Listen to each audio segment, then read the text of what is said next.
Chapter 3. The exhibition was a stellar success, with each painting selling for what we asked for. One was a bid in auction, creating quite a bit more than the asking price. Sarah was going to be jubilant to hear the news. We would have to wait until morning, since I was not able to give in to Hyde's need tonight, and she was still relatively silent after being around Mr. Adler for the short time that I was. I felt she would need satiating soon. What about Emmett, though? There was something about him that I just couldn't place. Something uniquely different. Perhaps even something off. I couldn't figure out what it was, but I was more than ready to. He was a smart, talented, and very sexy man. I'd nearly drooled over him as we sipped wine and made small talk. Now I was rushing downstairs of the Agora to meet Lauren at the door. We were going to walk off the alcohol. She would go home first, and I'd walk the 3 blocks between places. We'd lived close enough to the gallery that the walk wasn't a big enough deal. It seemed owning a car in the Big Apple was a bit useless, since everyone just commuted by foot, subway, or taxi anyway. So we both walked here every morning and walked home every night. Blythe! Come on! Lauren squealed from the door. I can practically hear my bed calling my name from here. I know, I'm coming, I yelled in return, while sprinting to the door. She bounced impatiently, waiting for the few seconds it would take me to get there, now that I was finally down the stairs. It's an empty bed, right? Lauren rolled her eyes and took her phone out of her purse, checking for any missed calls or texts. If you must know, yes, it's an empty bed.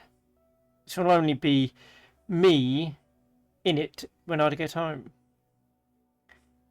Then I can finally get out of these heels. Every time I say I won't wear 6-inch heels ever, I do it again. I do. Well, that's your own damn fault. Tell me something I don't know. She looked up from her phone, her brown eyes meeting mine as she tucked her hair behind her ear. You ready? Yep, let's go. I'm ready to get out of this dress.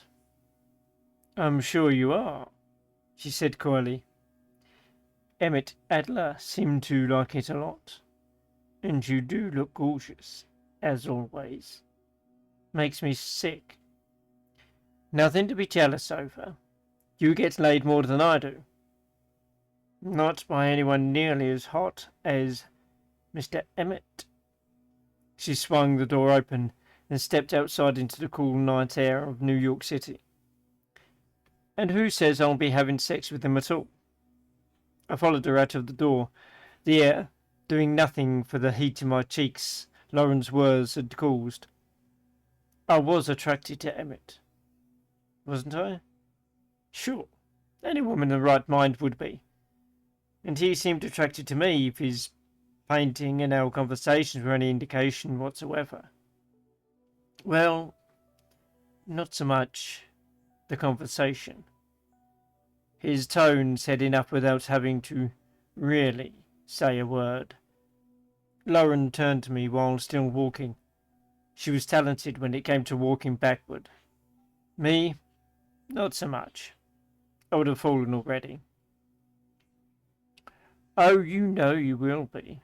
The look on his face while he was talking to you said it all. He was practically drooling all over you. And how can anyone blame him in that dress? She made a gesture with her fingers sliding up bare thigh and giggling. If I had a dick, I'd fuck you too. Thanks for the compliment, I think. She was crude, but the help to my ego never hurt. If I were any more drunk, I'd likely take you up on it. Lauren laughed and said, "Who says you have to be with a man? You know, you're as straight as they come, darling. Strictly dickly, just like me. Now, let's get me home before my bed starts to worry about me. We're almost there already." I have to say, that was a quick 2 blocks. Time flies when you're having fun, baby doll. No, I guess you're right. Guess I'm always right. Always. She pranced toward the door of her apartment building and opened it wide, the glass showing my exhausted reflection on its surface. "Talk to you in the morning." "You bet. I'll call you to make sure you're up. You had more to drink than I did." "Always looking out for me, Lauren." "You're the best." I praised her. "Thank you. So are you. Now get home and get some sleep. You need it." "Absolutely," I said as I saluted her. "And please be careful. That whack job out there took another girl the other day, and they found her body this morning. I don't want you to be next." "You know me. I'm always careful." I smiled at her and waved a silent goodbye, and she repeated the gesture after blowing a kiss. She walked inside and left me alone on the sidewalk, and I had 3 blocks to go. I began the short trek home, keeping an eye out for anyone suspicious. Lauren was right. A killer had been marking a bloody path through the city, and wasn't being careful about it in the slightest. It was like he wanted people to see his handiwork, and we were only assuming it was a man.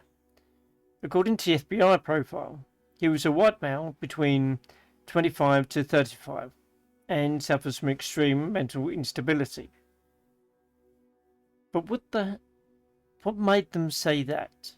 Was it the symbol he carved into their foreheads? The Chinese symbol of the duality and unity of every human being? It was the tree that represents these traits in all of us. I knew about that all too well. They weren't sure why he did this. They knew it had to mean something important to him. What didn't help either was the fact that each woman's ribs were splayed open wide with their hearts missing. To begin with, I thought this was eerily similar to how Hyde did things, but I shook the thought away. There was no way that she only went after men. Yet, my parents had never told me how many of us there were, or even if there were more like me. But I had to hold on to the thought that I was unique, not just for my own sanity, but for everyone else's safety. I already couldn't stomach the fact that I was a danger to everyone I knew or came across. I couldn't imagine another person like me walking around out there, maiming and killing people who had done nothing to them to deserve such a fate. The only person I killed that deserved it, because he tried to hurt me, was Kyle. Dax and all the other men before him hadn't. A shiver crept up my spine as an image of Dax's frightened eyes flashed through my mind. I took that image away as well. I removed my cell phone from my purse to look at the time. The screen of the LG read nearly midnight.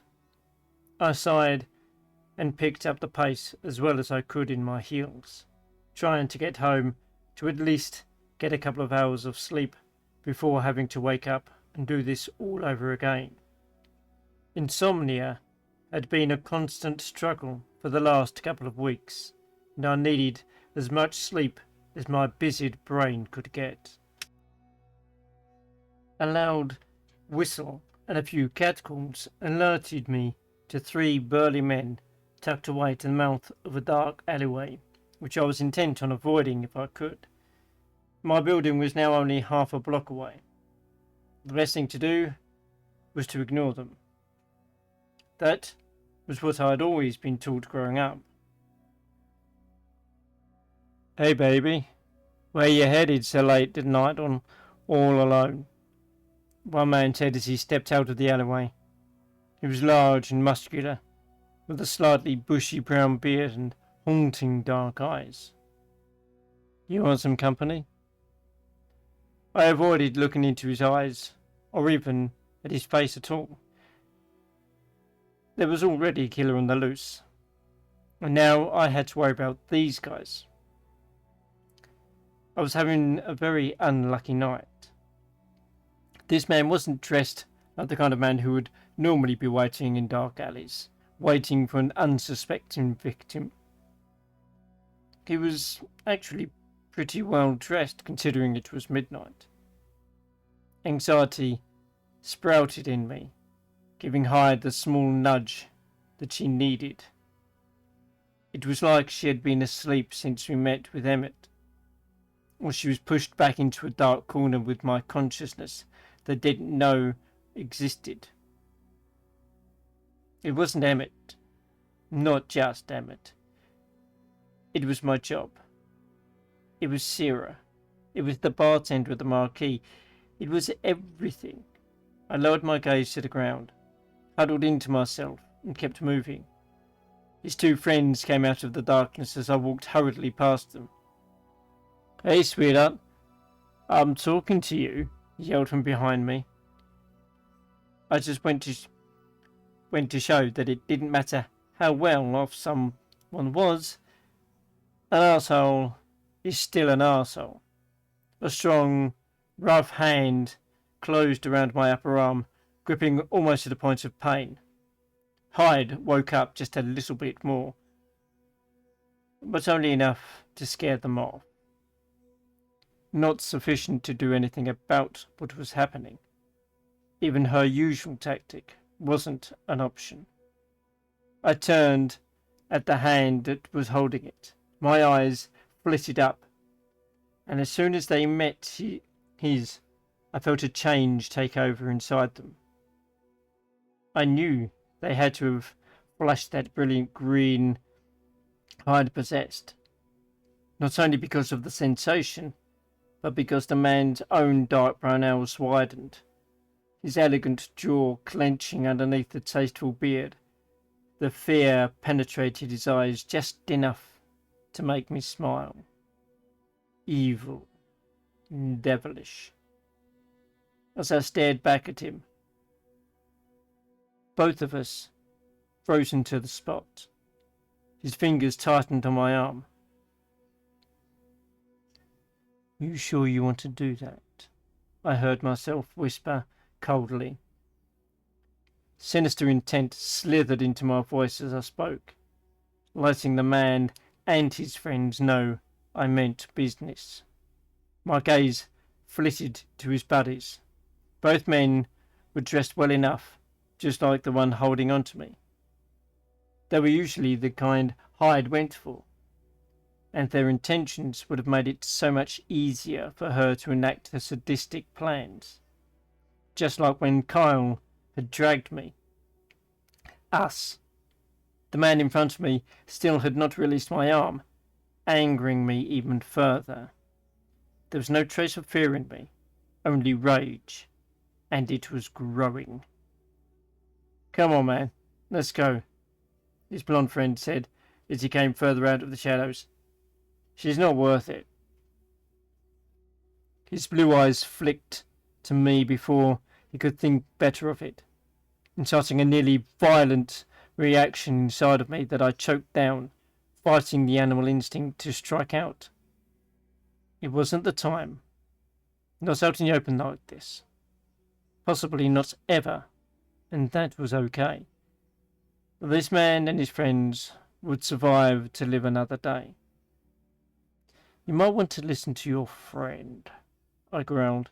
His gaze never left mine, even as he let go of my arm and backed away, folding back into the shadows of the alley with his buddies. I could barely hear their whispers, each male voice deeper than the next, talking about how scary that was and calling me a freak. My smile widened, and Hyde curled back into a dark corner of my unconsciousness. Yes, little pigs, run.